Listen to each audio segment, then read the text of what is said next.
कोई भी कंपनी कंगाल बैंकरप्ट होती है तो उसमें बहुत दिनों की गड़बड़ियाँ होती हैं। जैसे एक अच्छा एग्जांपल, बॉडी में कोई बीमारी होती है तो बहुत दिनों बाद पता चलता है, लेकिन हमें बीमारी के सिम्टम्स पहले दिन से अलर्ट कर देते हैं कि बॉडी में कोई वायरस है। इस वीडियो में मैं बैंकरप्ट होने के कुछ सिम्टम्स की बात करूंगा जो किसी भी कंपनी को फ्यूचर में बैंकरप्ट कर सकती है।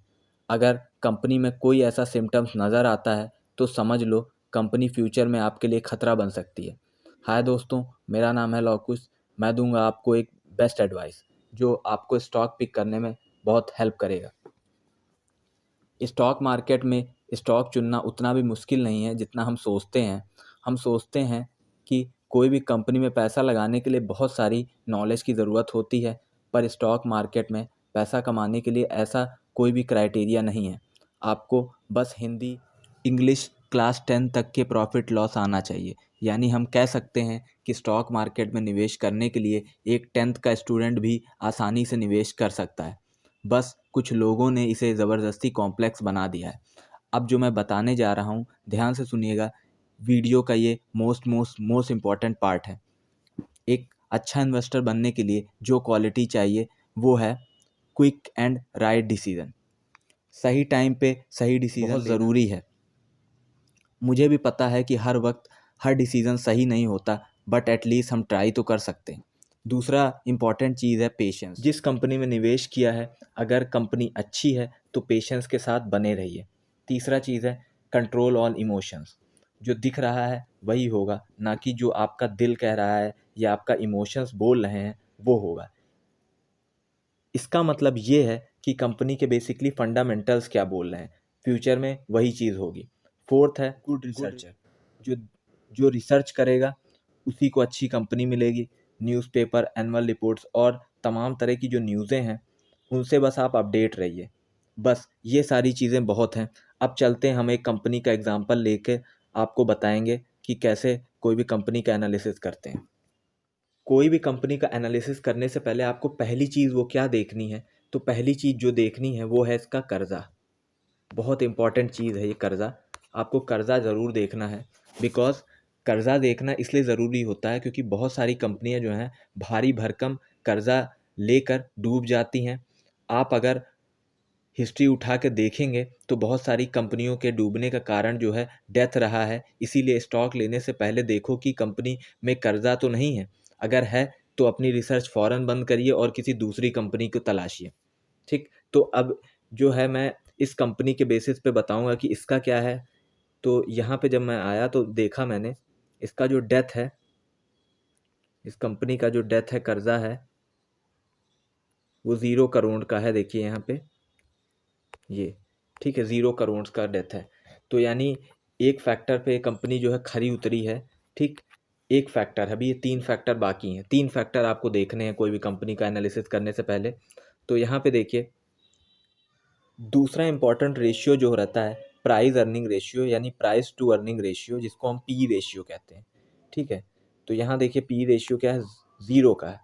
तो बेसिकली पी रेशियो हमें ये बताता है जो कंपनी हम प्रेजेंट में लेने जा रहे हैं वो कंपनी कहीं ऐसा तो नहीं बहुत ज़्यादा महंगे में हमें मिल रही है।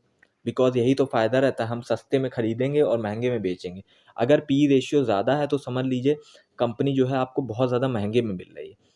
और पी रेशियो समझने के लिए सबसे आसान तरीका ये है कि जिस सेक्टर में आप हैं उस सेक्टर की सेम कंपनी के साथ कंपेयर करिए। देखिए कि उस सेक्टर की कंपनी का पी रेशियो के आसपास है। अगर आसपास है तो समझ लीजिए उस कंपनी का पी रेशियो जनरली ऐसा ही चलता है। तो यहाँ का पी रेशियो जब देखेंगे तो यहाँ मुझे 0 दिख रहा है। 0 कभी भी किसी कंपनी का देखिए तो कंपनी से तुरंत भाग जाइए, तुरंत अलर्ट हो जाइए, बिकॉज कंपनी इसका मतलब है चल ही नहीं रही है, बंद पड़ी है अभी कंपनी। ठीक, कोई भी कंपनी का पी रेशियो कभी 0 नहीं होगा। अगर 0 हो रहा है तो कंपनी के लिए खतरा है। ठीक है, जिससे अलर्ट हो जाना है आप सबको। तो ये चीज़ था दूसरा। अब हम तीसरे चीज़ की बात करेंगे जो है promoters holding. Basically promoters holding देखना भी ज़रूरी है, क्योंकि अगर प्रमोटर होल्डिंग कम है तो समझ जाइए कंपनी के मैनेजमेंट को कंपनी पे भरोसा ही नहीं है। तभी प्रमोटर होल्डिंग्स कम है कंपनी की, यानी उस कंपनी में उसके मैनेजमेंट ने निवेश नहीं किया, इसीलिए प्रमोटर होल्डिंग उसकी कम है। अब जैसे इस केस में देखें, पॉलिसी बाज़ार के केस में, तो जो प्रमोटर्स होल्डिंग है वो कितनी है, 0% की है। मैंने आपको कितना बताया था कि 40% से ज़्यादा हो।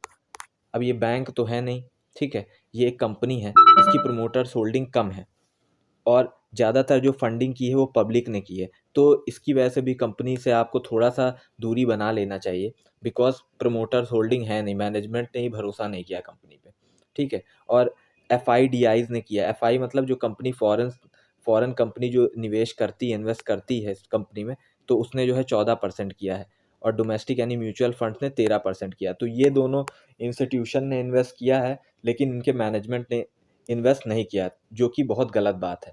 बात करते हैं ROE की, जो है रिटर्न ऑन इक्विटी। ये मोस्ट इंपॉर्टेंट रेशियो है। ये हमें बताता है कंपनी में जो लोग निवेश करते हैं उनके पैसे पे कंपनी कितना पैसा बना के दे रही है।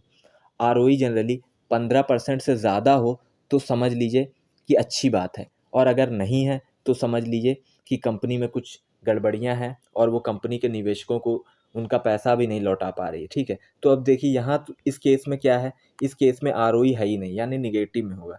अब चलिए मैं इसके चार्ट्स पे आके देखता हूँ कि जनरली 5 साल के ईयर्स में 5 साल के बीच कंपनी ने कितना ROE दिया है। तो देखिए यहाँ 5 साल में जो दिया है माइनस का 29%, 3 साल में जो दिया है माइनस का 24%, 1 साल में दिया है माइनस, यानी हर साल कंपनी माइनस में है। तो ये चीज़ बहुत ख़राब बात है। इसी वजह से मैं कंपनी में अभी से एग्ज़िट कर लूँगा और मैं कोई चीज़ देखूँगा नहीं।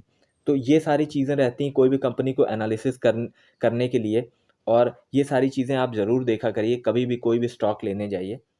तो दोस्तों अब हम बात करेंगे वीडियो के कंक्लूजन के बारे में। आपको शायद पता होगा कि स्टॉक मार्केट में 6000 कंपनियां हैं, जिसमें अगर हम मान लें तो 150 से 200 कंपनियां बहुत अच्छी हैं। तो हम क्यों बेवकूफ़ों की तरह ऐसी पॉलिसी बाजार जैसी कंपनियों के पीछे भाग रहे हैं जो ना तो ROE में बढ़िया हैं, ना तो प्रोमोटर्स होल्डिंग रिच है, ना तो उनका PE बढ़िया है।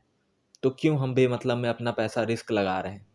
मैं जो एडवाइस दे रहा हूँ आपको, उसका मोटिव सिर्फ ये है कि आप स्टॉक मार्केट में इन्वेस्टमेंट के मकसद से आइए, ना कि आप स्पेकुलेशंस करिए। क्योंकि मैंने बहुत पहले आपको बताया था कि स्टॉक मार्केट में जो अमीर आदतें आपको बनाएंगी वो है पेशेंस, दूसरा है अपने इमोशंस पे कंट्रोल, और तीसरा है आपका अच्छा रिसर्च। तो दोस्तों इसी के साथ मिलते हैं नेक्स्ट वीडियो में। तब तक के लिए वीडियो को लाइक और सब्सक्राइब करिए। जय Hind and thank you very much.